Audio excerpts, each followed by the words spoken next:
Welcome to public TV news బులెటిన్ల ముందుగా headlines. లంచం తీసుకుంటూ ఏసీబీకి చిక్కిన పంచాయతీ కార్యదర్శి, పటాకులు కాల్చి సంబరాలు జరుపుకున్న గ్రామస్తులు.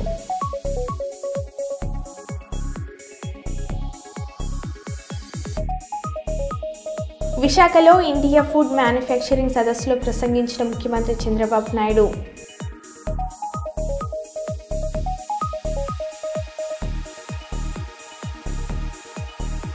తెలంగాణ అసెంబ్లీ సమావేశాలు ప్రారంభం.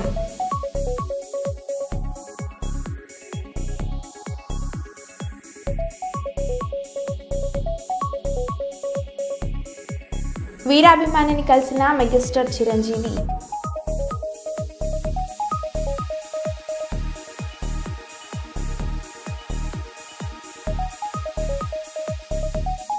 యూరియా కోసం కాంగ్రెస్ ఎమ్మెల్యే క్యాంప్ కార్యాలయం ముట్టడించిన రైతులు.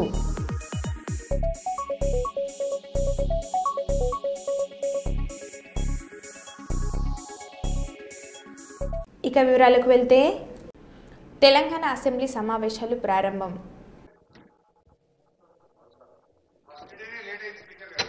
जनगण मन अधिनायक जय हे भारत भाग्य विधाता पंजाब सिंध गुजरात मराठा द्राविड उत्कल बंगा विंध्य हिमाचल यमुना गंगा उज्जल जलधि तरंगा तव शुभ नामे जागे तव शुभ आशीष मांगे गाहे तव जय गाथा जनगण मंगलदायक जय हे भारत भाग्य विधाता जय हे जय हे जय हे जय जय जय जय हे. కర్నూలు వ్యవసాయ మార్కెట్ యార్డ్లో ఉల్లి విక్రయాలపై రైతులతో మాట్లాడి అనంతరం మార్కెట్ కమిటీ, మార్కెటింగ్, ఉద్యాన శాఖ అధికారులు, టేలర్లతో సమావేశం నిర్వహించిన జిల్లా కలెక్టర్ పి రంజిత్ పాషా.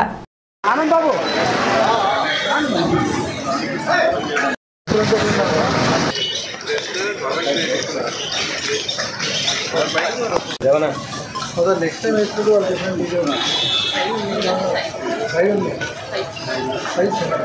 మీరు మామూలు లాస్ట్ టైం కూడా ఇదే పండించారు. మీరు వచ్చింది లాస్ట్ టైం 10,000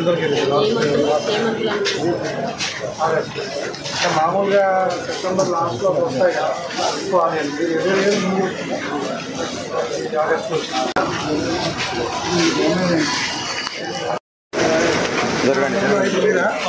ఇదే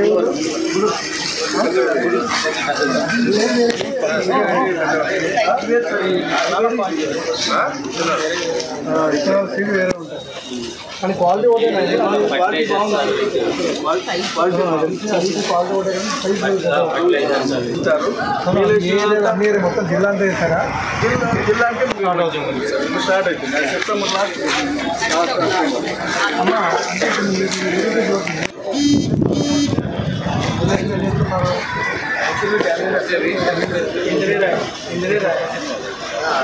అంటే కూర్చురా మీకు వర్షం పడి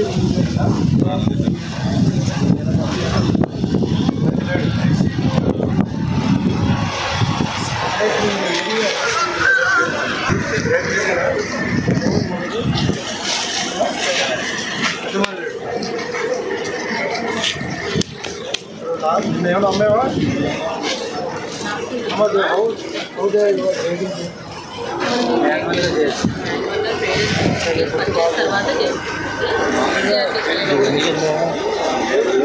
ఏమంటారా?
Chief medical officer Kiran Raj Kumar Godavarikhani Singareni area హాస్పిటల్ని సందర్శించారు. ఈ సందర్భంగా ఆల్ ఇండియా అంబేద్కర్ యువజన సంఘం, ఆలియా ఫౌండేషన్, తెలంగాణ అంబేద్కర్ భవన నిర్మాణ కమిటీ చారిటబుల్ ట్రస్ట్ ఆధ్వర్యంలో ఆత్మీయులందరూ chief medical officer Kiran Raj కుమార్ను మర్యాదపూర్వకంగా కలిశారు.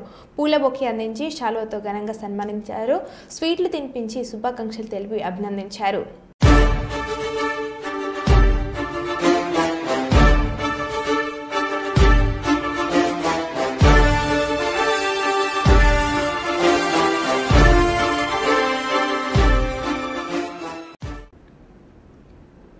పెద్దపల్లి ఎంపీ గడ్డం వంశీకృష్ణ నిరంతర కృషి ఫలితంగా మంచిర్యాల రైల్వే స్టేషన్లో వందే భారత్ రైలు ఆగడానికి అనుమతి మంజూరు చేయబడింది. గత 1 సంవత్సరం పాటు ఎంపీ రైల్వే మంత్రి Shri Ashwini Vaishnaw, south central railway general manager, railway board చైర్మన్లను పలుమార్లు కలిసి వినతులను అందజేశారు. ఈ పట్టుదలతో చేసిన అనుసరణ ఫలితంగానే ఈరోజు మంచిర్యాల ప్రజల దీర్ఘకాలిక డిమాండ్ నెరవేరింది. పరిశ్రమల అభివృద్ధిలో వేగంగా ఎదుగుతున్న మంచిర్యాల భవిష్యత్తు వృద్ధికి కీలక కేంద్రంగా నిలుస్తుంది. వందే భారత్ ఆగడానికి అనుమతి లభించడం వల్ల స్థానిక ప్రజలకు, విద్యార్థులకు, కార్మిక వర్గాలకు, పరిశ్రమలకు ప్రయాణ సౌలభ్యం పెరగనుంది.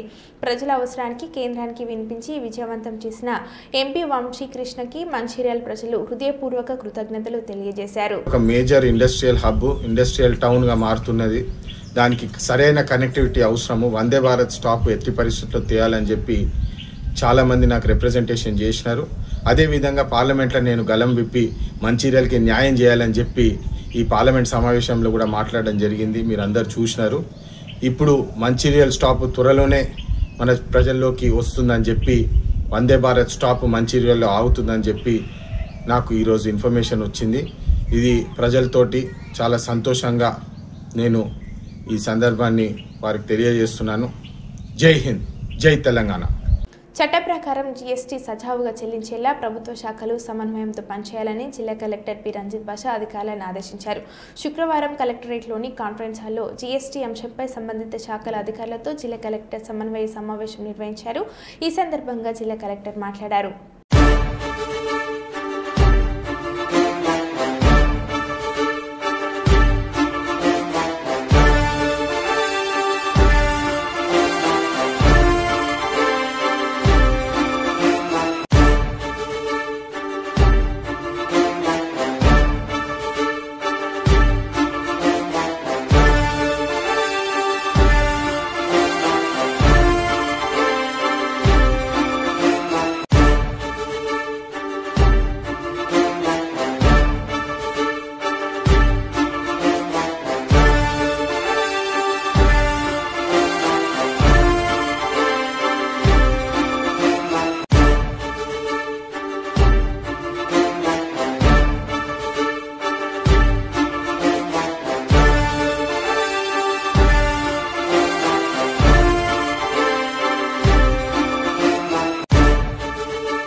కాళేశ్వరం కూలిందంటూ బురద రాజకీయాలు సిగ్గుచేటు. ఎల్లంపల్లి సీఎం పర్యటనపై బీఆర్ఎస్ నేత హరీష్ రావు విమర్శలు.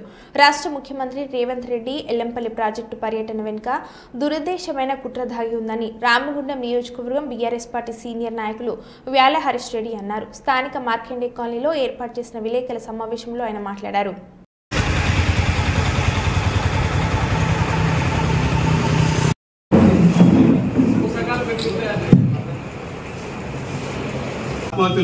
ఇప్పుడు ప్రస్తుతం జరుగుతున్న ఇష్యూ ఏంది? యూరియా కొరత. ఈ రాష్ట్రానికి నిర్దేశించినటువంటి కోటా యూరియా కొరత కూడా సరైన సమయంలో మనకు అందివ్వట్లేదు. కేంద్రంలో ఉన్నటువంటి వాళ్ళు రాష్ట్రంలో ఉన్నటువంటి వీళ్ళు కూడా అందించలేదు. కనీసం తౌదరమ్మ అని చెప్పేసి నిన్న స్థానిక శాసనసభ్యులు రాజ్ ఠాకూర్ మక్కన్ సింగ్ గారు కూడా అక్కడికి పోయిండు. వారు ఒక వారం 10 రోజుల క్రితం వారు ఏం మాట్లాడిండ్రు? కాళేశ్వరం ప్రాజెక్టులో ఏదో 1,00,000 కోట్ల అవినీతి జరిగింది. 1,00,000 కోట్ల అవినీతి ఏందా బాబు? నాకు అర్థం కాదు. ప్రాజెక్టు ఖర్చు పెట్టిన క్యాపిటల్ ఎక్స్పెండిచరే 85,000 కోట్లు. దాంట్లో మేడిగడ్డ, అన్నారం, సుందిలా మొత్తం కలిపితే కూడా 10-15,000 కోట్లు కాదు. మిగతా అంతా కూడా పైన కట్టినటువంటి పంప్ హౌస్లు, బ్యారేజ్లు, lift, underground tunnel network, canal network. అవినీతి చేసినందుకు మీరు బీఆర్ఎస్ పార్టీ నాయకులందరూ గోదావరిలో దూకు ఆత్మహత్య చేసుకోవడానికి ఇంతకంటే దౌర్భాగ్యం ఇంకేమైనా ఉంటుందా అని అడుగుతుంది.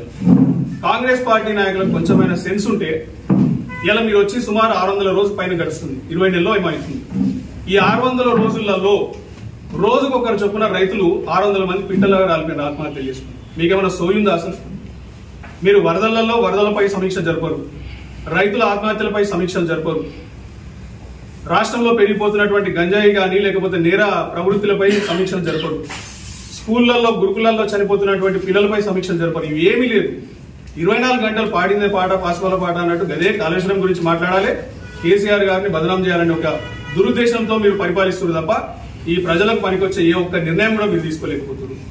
వరదలతో 3-4 రోజుల నుంచే చెప్తున్నారు, ఈ వాతావరణ శాఖ చెప్తుంది రాష్ట్రంలో వరదలు బీభత్సంగా రాబోతున్నాయి, వర్షాలు కురవబోతున్నాయి అని చెప్పేసి చెప్తా ఉంటే ఒక్క సమీక్ష కూడా చేయలేదు. మాన్సూన్ ప్రిపేర్నెస్ మీటింగ్స్ అనేది తెలియదు ముఖ్యమంత్రి గారికి. ఒక్క సమావేశం పెట్టరు. ఇలా గ్రౌండ్ మీద కూడా ఏకైక మంత్రి నాకు తెలిసి సీతక్క గారు తిరుగుతున్నారు తప్ప ఏ ఒక్క మంత్రి గారు కూడా తిరుగుతలేదు. ఏరియల్ టూర్లు అంట వీళ్ళకు. అదేంది హెలికాప్టర్ పిచ్ ఎక్కువ అయిపోయింది రాష్ట్రంలో ఉన్నటువంటి నాయకులకి. 24 గంటలు తుమ్మిన దగ్గిన రిబన్ కటింగ్లకి హెలికాప్టర్లో తిరుగుడు తప్ప ఇలా వరదలలో తిరిగి కనీసం కాళ్ళ కింద నీళ్లు బురద తగిలించుకొని తిరగాలన్న సోయి కూడా లేదు వాళ్ళకి. అంటే ప్రజల దగ్గరికి పోవద్దు, ఆ బురద కాళ్ళకి అంటద్దు, ప్రజల్ని పరామర్శించద్దు. వారి ముఖ్య ఉద్దేశం చాలా దారుణంగా ఉంది. ఇప్పటికైనా మీరు కాళేశ్వరం పట్ల మాట్లాడుతున్నటువంటి అవాకుల్ని చవాకుల్ని వెనక్కి తీసుకోండి. ప్రజలందరికీ ఇలా రాష్ట్ర రైతాంగం మొత్తం నిర్ణయించుకున్నారు. రానున్న రోజుల్లో ఖచ్చితంగా కాంగ్రెస్ పార్టీని తీసి బొందబెట్టడమే కరెక్ట్ మార్గము. లేకపోతే రైతులకు ఎటువంటి సాయం జరగదు, రైతుల జీవితాలు మళ్ళీ బాగుపడవని చెప్పేసి రైతులు కూడా నిర్ణయించుకున్నారు. మీరు అందుకు తగ్గట్టే ఒళ్ళు జాగ్రత్తగా పెట్టుకొని పరిపాలిస్తే మంచిది. లేకపోతే రైతులు మీకు తగిన బుద్ధి చెప్తారు రానున్న రోజులు. డోన్ పట్టణంలోని తెలుగుదేశం పార్టీ కార్యాలయంలో జరుగుతున్న కోట్ల వారి గణేష్ ఉత్సవాలలో భాగంగా 3వ రోజు ప్రత్యేకంగా పాఠశాల విద్యార్థుల మధ్య నృత్య పోటీలు నిర్వహించబడ్డాయి. ఈ కార్యక్రమానికి గౌరవనీయులు డోన్ శాసనసభ్యులు కోట్ల జయసూర్య ప్రకాష్ రెడ్డి, డోన్ మాజీ ఎమ్మెల్యే కోట్ల సుజాతమ్మ హాజరయ్యారు. ఈ సందర్భంగా ఎమ్మెల్యే మాట్లాడారు.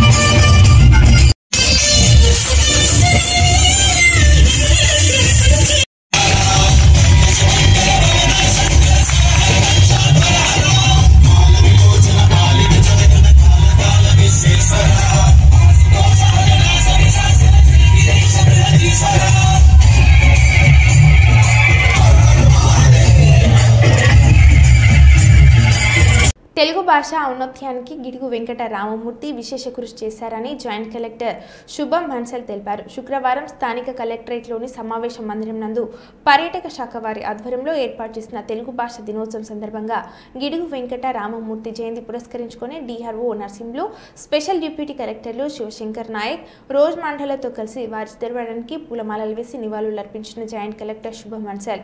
ఈ సందర్భంగా జాయింట్ కలెక్టర్ మాట్లాడారు.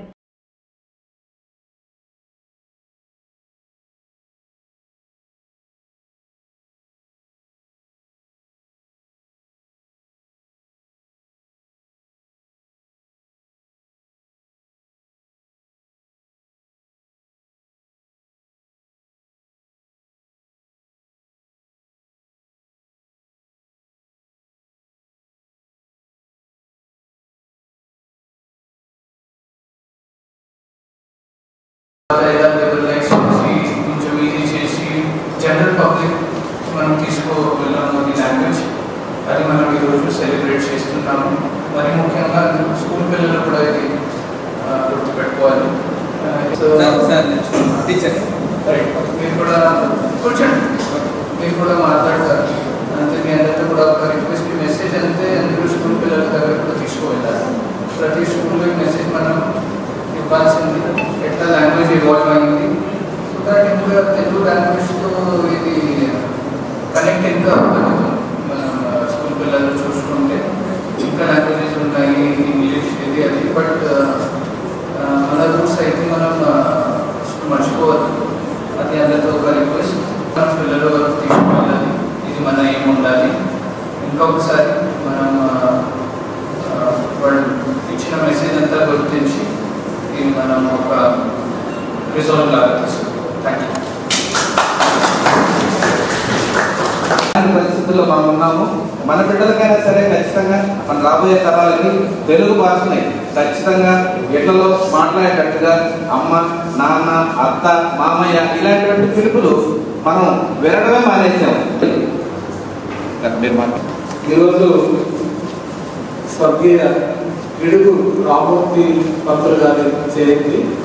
సో వారు తెలుగు భాషకు చేసినటువంటి సేవలకు గుర్తింపుగా ఈరోజు తెలుగు భాషా దినోత్సవాన్ని జరుపుకుంటున్నాము.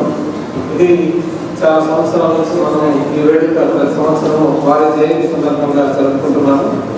మరి ఈ వారి జయంతి సందర్భంగా మనము ఈరోజు వాటిని ఘనంగా నివాళులర్పించడం, అలాగే తెలుగు భాషకు సేవ చేసినటువంటి తెలుగు పండితుల్ని సన్మానించుకోవడం మన యొక్క బాధ్యత. అలాగే తెలుగుని మనము మర్చిపోకుండా ప్రతి ఒక్కరు తెలుగు చదవడం, తెలుగు రాయడం, తెలుగు మాట్లాడడం, ఈ మూడు చాలా ముఖ్యమైనటువంటి విషయాలు. చాలా మంది ఇప్పుడు ఇంగ్లీష్ మీడియంలో చదువుకోవడం వల్ల తెలుగు చదవడం, రాయడం, తెలుగులో పూర్తిగా మాట్లాడడం అనేటువంటిది చాలా అరుదుగా కనిపిస్తోంది. సో ఈ మూడు చాలా ముఖ్యమైన విషయాలు. ముఖ్యంగా పిల్లలు గమనించాలి. ప్రతిరోజు మీరు తెలుగు పత్రికలు చదవాలి విధిగా, అప్పుడే మనకు తెలుగు బాగా వస్తుంది. అలాగే వేమన రచించినటువంటి వేమన పద్యాలు కానివ్వండి, శతకాలు చాలా ఉన్నాయి. అలాగే మనకి వ్యక్తిత్వ వికాస నిపుణులు ఏవైతే చెప్తున్నారో అలాంటి విషయాలన్నీ కూడా ఈ శతకాల్లో చాలా మంచి విషయాలు ఉన్నాయి. సో అవన్నీ కూడా మనం చదివి నేర్చుకోవాలి.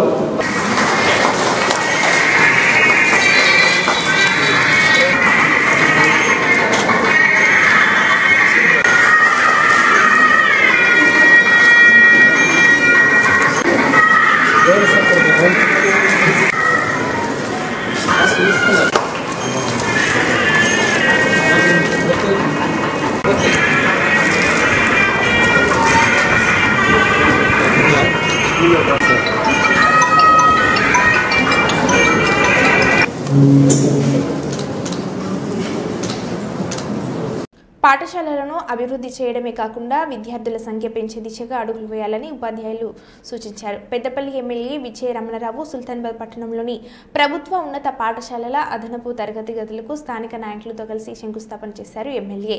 ఈ కార్యక్రమంలో అన్నయ్య గౌడ్, ప్రకాష్ రావు, శ్రీగిరి శ్రీనివాస్, టీకే ప్రభాకర్, కిషోర్, సంబంధిత అధికారులు, ఉపాధ్యాయులు, కాంగ్రెస్ నాయకులు, కార్యకర్తలు తదితరులు పాల్గొన్నారు.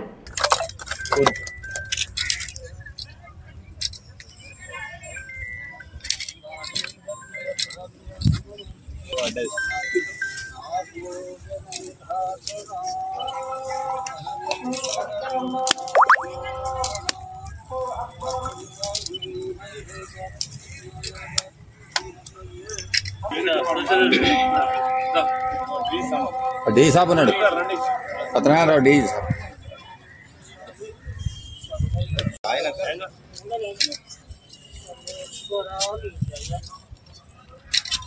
నా ఒకసారి ఇది చూడరా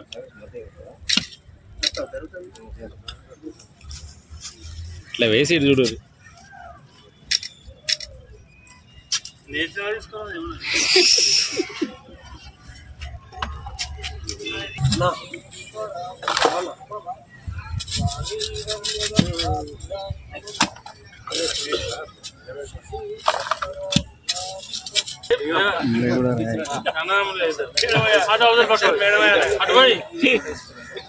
సుల్తానాబాద్ హై స్కూల్ సంబంధించి 115 ఉంది.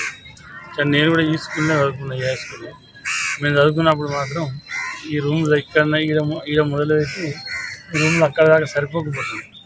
తప్పకుండా ఇవాళ 1,40 లక్షలతో దాదాపు 9 రూమ్లు నిర్మాణం చేస్తూ ఉన్నాం.